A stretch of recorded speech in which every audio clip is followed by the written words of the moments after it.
Y vamos a conversar sobre educación en contexto de pandemia. Estamos ya en el estudio junto a Juan Eduardo Vargas, subsecretario de Educación Superior. Muchas gracias, subsecretario, por acompañarnos esta noche en Vía Pública. Muchas gracias a ustedes, Marcos, por la invitación. Subsecretario, el tema que nos convoca hoy es este endurecimiento de las fiscalizaciones por parte de la Superintendencia de Educación Superior debido a incumplimientos en el tema de presencialidad.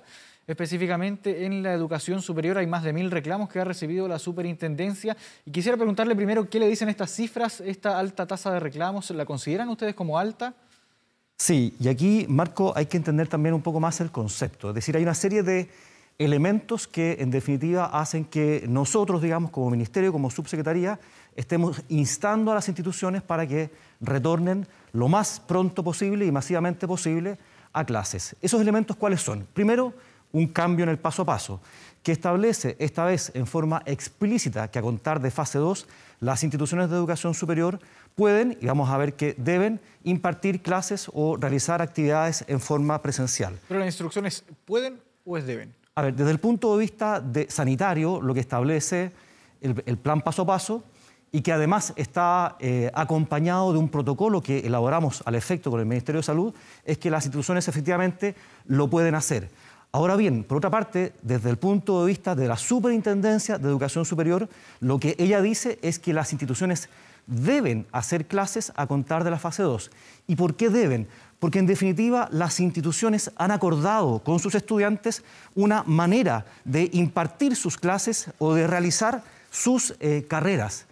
Esta manera de impartir las carreras en formato presencial se vio interrumpida por una razón de fuerza mayor, como fue la pandemia. Y la superintendencia así lo entendió y les dijo, ok, entiendo que mientras dure la pandemia, por supuesto, usted no puede hacer las clases como lo hacía anteriormente. Sin embargo, cuando esa situación comienza a cambiar, como ya lo está haciendo, la superintendencia entonces le dice a la institución, ¿sabe qué? Usted ya no tiene argumentos por los cuales ya no deba hacer los mayores esfuerzos para retornar presencialmente en sus procesos académicos con sus estudiantes. Ese entonces es el contexto, el plan paso a paso, el plan de fiscalización que establece la superintendencia. Y hay un tercer elemento que esto probablemente es lo que a nosotros, digamos, como subsecretaría, más fuerza nos hace. ¿Cuál es este tercer elemento? Me detengo un segundo aquí.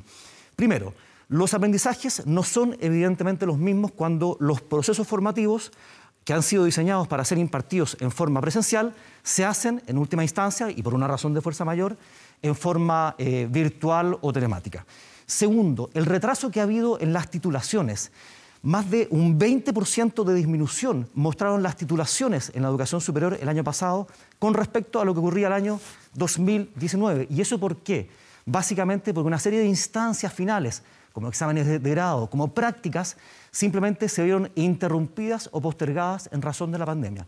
Y lo último, Marco, y esto es definitivamente lo más importante, es que el efecto que ha tenido la pandemia y el aislamiento en la salud mental de las comunidades y en particular de los estudiantes es enorme, enorme. Tenemos cifras, tenemos estudios que dan cuenta de que el efecto ha sido realmente impactante. Voy a dar simplemente un ejemplo. Estuve en contacto hace algunas semanas, días atrás, con una institución de educación superior que nos indicó que en una encuesta que le hicieron a sus estudiantes, dicha encuesta arrojó que un 30% de los estudiantes que la contestó, un 30%, manifestó haber tenido ideas suicidas durante la pandemia. En definitiva, eso constituye para nosotros un imperativo desde el punto de vista ético, en el sentido de que las instituciones deben hacer sus mayores esfuerzos para que de esa manera, retornando a las actividades presenciales, puedan renovar los contactos con los estudiantes, entre los estudiantes, con sus profesores y de esa manera también atenuar los efectos en la salud mental que ha tenido el confinamiento o el aislamiento.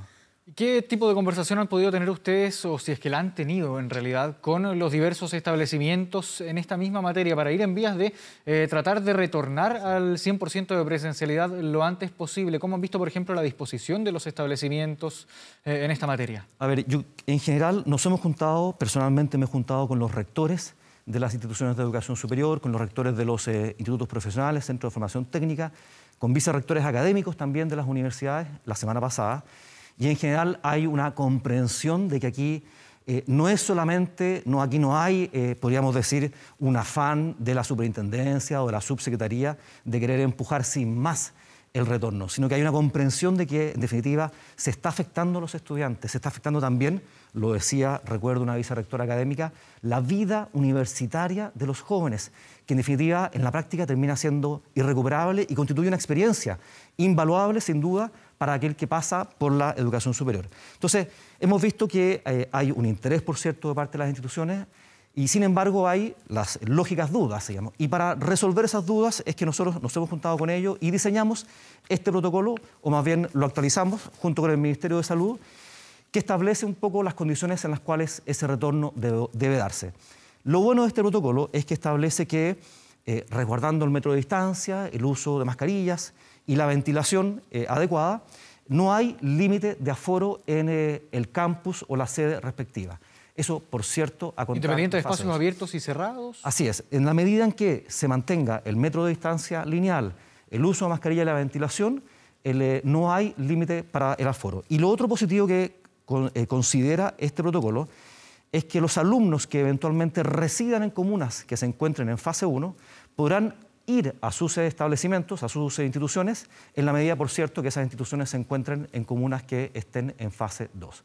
Entonces, ¿cómo lo acredita un estudiante, por ejemplo, que se va a trasladar desde una comuna en cuarentena hacia una comuna que está... Con su pase de movilidad, y él puede dar cuenta con el debido documento que acreditará que es estudiante de una determinada institución, digamos, el carnet, digamos, que podrá tener, que se dirige hacia esa institución y en virtud de eso podrá, obviamente, pasar cualquier tipo de valla, digamos, o escollo que se le presenten en su camino, digamos. ¿Qué otros aspectos considera este protocolo en vías de poder retornar a la presencialidad en la educación superior?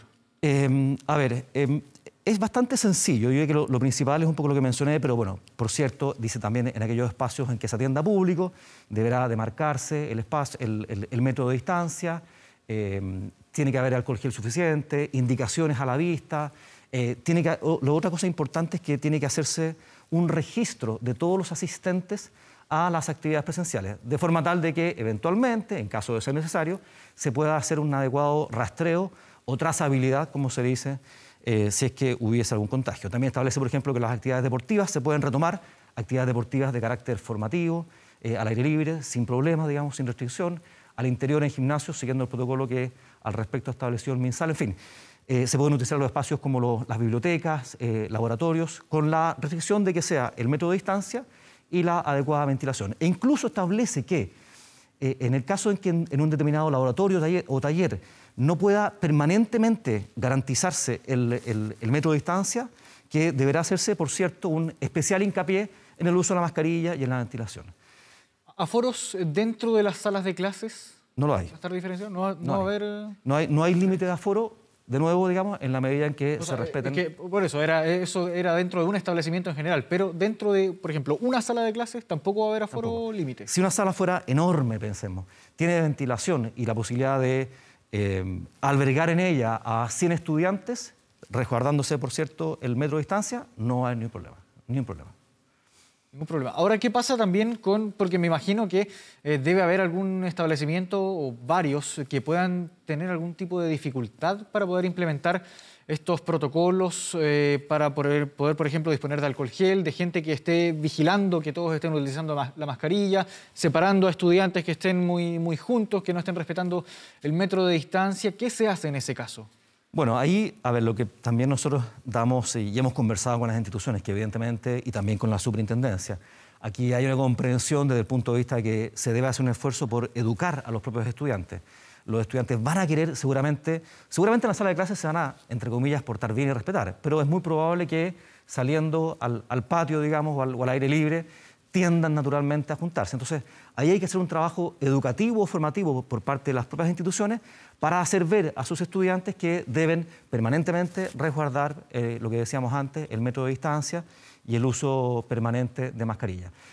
Y nosotros, por supuesto, ahí tenemos el grado de comprensión y flexibilidad, pero entendiendo también que las instituciones deben entender la urgencia de este retorno. Insisto, digamos, esto es sobre todo pensando en los estudiantes. Los estudiantes han sido grandemente afectados y, por lo tanto, sinceramente, nosotros no concebimos que no haya instituciones de educación superior que no hagan esfuerzos significativos para que, a contar de este segundo semestre, del inicio de este segundo semestre, empiecen a retornar masivamente a las aulas. Considerando, por último, que los estudiantes van a estar todos con su esquema de vacunación completo. Recordemos que la vacunación para los jóvenes de 18 años se inició la última semana del mes de junio. Esto significa, en definitiva, que ya para el mes de agosto esos alumnos, esos jóvenes, debiesen tener su esquema de vacunación completo. Entonces, en definitiva, riesgos estrictamente sanitarios empiezan a ser cada vez menor. Siguiendo además este protocolo, la verdad es que los contagios, creemos nosotros, se van a disminuir a su mínima expresión. Ahora, ¿la idea es volver a un 100% de presencialidad de forma inmediata o lo antes posible, o tener un sistema híbrido mezclando también con clases remotas, lo que se puede hacer de forma remota? Mira, nosotros estamos impulsando que se haga, y así lo hemos dicho, así lo dije, digamos, en el oficio que les mandamos el día de hoy, junto con el protocolo a los rectores, que este retorno se haga en la mayor escala posible, considerando que en definitiva el límite va a estar puesto finalmente por el espacio físico y cuántos alumnos podré meter en cada uno de esos espacios, digamos. No te podría dar un porcentaje, pero que sea lo más alto posible. Eso es lo que finalmente nosotros esperamos. Yo espero también que, en última instancia, todos los estudiantes, independientemente de la carrera que estudien, del curso que hagan, si es teórico o práctico, tengan la posibilidad de ir a sus instituciones de educación superior durante este segundo semestre. No todos ellos lo van a poder hacer simultáneamente, eso es obvio, pero en definitiva a lo que aspiramos es a que la gran mayoría de ellos sí lo pueda hacer. Ahora, ¿esto va a considerar en alguna forma el requerimiento del pase de movilidad, es decir, tener el esquema de vacunación completo, o es indiferente? Esa pregunta nos lo hacían los rectores la semana pasada.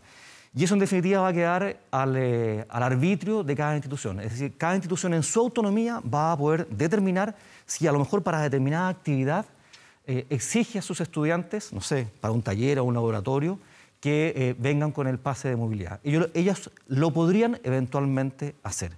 Se lo pregunto porque, yendo al caso práctico, poniendo un ejemplo, una sala con capacidad para 40 personas, hay 40 personas donde no hay límite de aforo, ingresan hipotéticamente 40 personas y muchas de ellas no están vacunadas, o más del 50% no está vacunado. ¿No representa esto un alto riesgo de contagio? Claro, podría darse ese caso, y sobre todo si tú lo piensas, por ejemplo, en el caso de las carreras del área de la salud. O sea, hace sentido, quizás en otras carreras puede ser menos impactante, digamos, puede tener un menor efecto en otras personas, pero en las carreras del área de la salud hace sentido que eventualmente una universidad diga, ¿sabes qué? Para estos jóvenes que van a ir a un campo clínico donde van a tener contacto con otros pacientes, con otras personas, nosotros les vamos a requerir o les vamos a hacer exigible su pase de movilidad, es decir, que tengan su esquema de vacunación completo. Ellas lo pueden hacer, nosotros no lo podemos exigir, pero ellas sí, en su autonomía, lo pueden hacer. Y hay otro elemento también importante que aprovecho de comentar, Marco, si me permite. También las instituciones tienen la autonomía para hacer exigible la presencialidad a ciertas actividades. También nos lo preguntaban, ¿podemos exigir que los alumnos vengan a clases o vengan a determinadas actividades?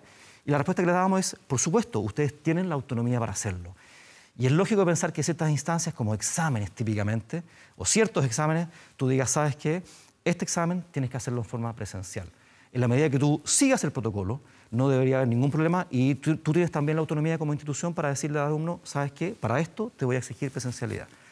Ahora bien, el protocolo también presenta, digamos, y recomienda que las clases puedan eventualmente grabarse o transmitirse, porque en casos de fuerza mayor habrá todavía algún estudiante que no pueda asistir.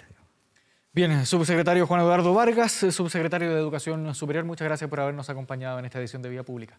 No, pues, muchas gracias a ustedes por la invitación, Marco. Muy buenas noches. Buenas noches.